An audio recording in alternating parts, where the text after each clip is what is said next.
The engines of Air Force One are warming up, doubtless, as we speak, preparing to bring the US President Donald Trump to the UK for his second state visit. These occasions should mean huge cheering crowds. Not for Trump, who is being largely kept away from London, confined to the grounds of Windsor and Chequers.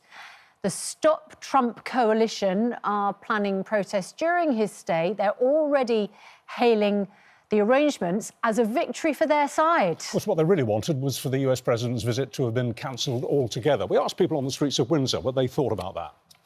I think it's critical to the UK and to have a good relationship with Trump. I can't quite understand why the British government would try and honour him. It's fine. We've had Macron last week, and we let Harry come back. So we're so happy to have anybody and everybody. We don't think this should be a state visit. No. Not at this time. Not with all the unrest in our country. He's not a statesman either. He's a showman.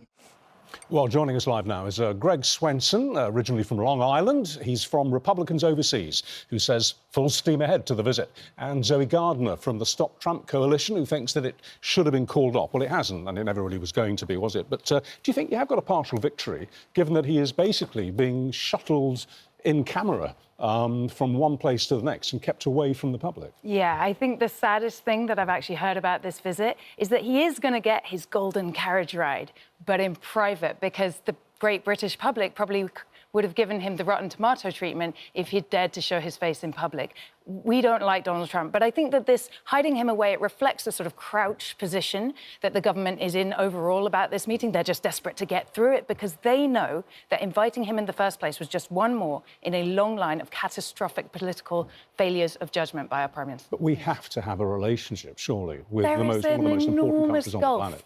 Between a relationship and diplomacy with the United States and letting this toddler come here and use our country as a theme park and honouring him with a red carpet and a banquet with the King. There is miles between those two positions, and what we're doing today is shameful and humiliating for the UK. Wow. Greg Swenson from Republicans Overseas. Yeah. Are you a massive Trump fan?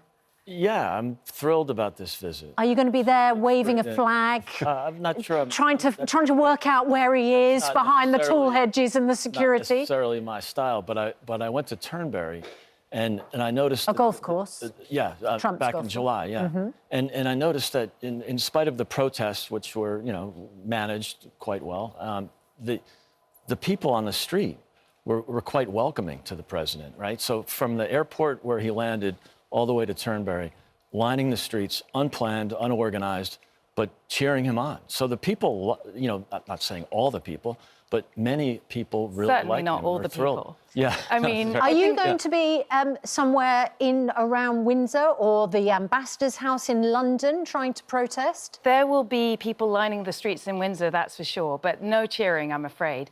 We know that the polls show at least 70% of the country disapprove of Donald Trump. So there will be people lining the streets this evening in Windsor, and tomorrow afternoon we are holding a big protest in London, and that's why he can't show his face here. Let me put an American slogan to you. This is a famous expression in American politics. I'm sure you've heard of it. It's better to have your enemy inside the tent, out, than it is outside the tent, in. That's just real politics.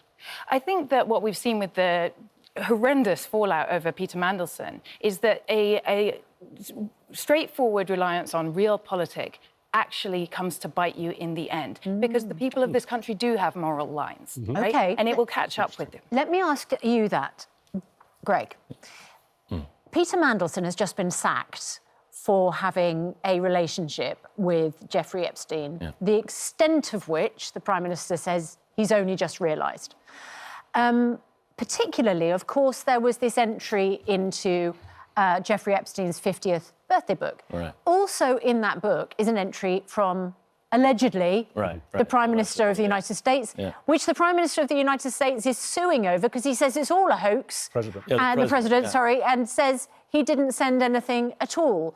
Yeah. How embarrassing is the Peter Mandelson sacking for the US President? Well, I think it's unfortunate that all this came out. I mean, I'm not suggesting for a minute that Peter Mandelson should not have been sacked. I mean, I get that, right? But it's apples and oranges, right? The president had a relationship with Epstein, like many people did.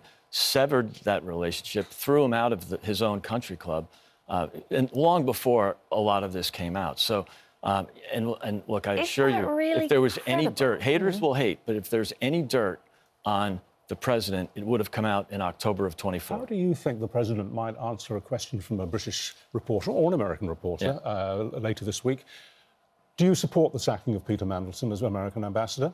Yeah, and that's a tricky one, and I think you'll probably see some press conferences where that comes out, and I think the president might suggest that that's up to the UK or that's up to the Prime Minister. That's not my business. That's I'm assuming what he'll say. That's the politician's answer, isn't it? Yeah, exactly. And finally, the president likes big, strong leaders who are very popular. So Keir Starmer doesn't look strong at the moment and doesn't appear to be very popular.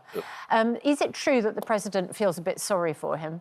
I'm not sure about that. I think the president knows that the UK is very important to the United States. The special relationship is real, and he rises above politics. He can be quite diplomatic. And he likes Keir Starmer. He likes Keir Starmer. He loves the UK.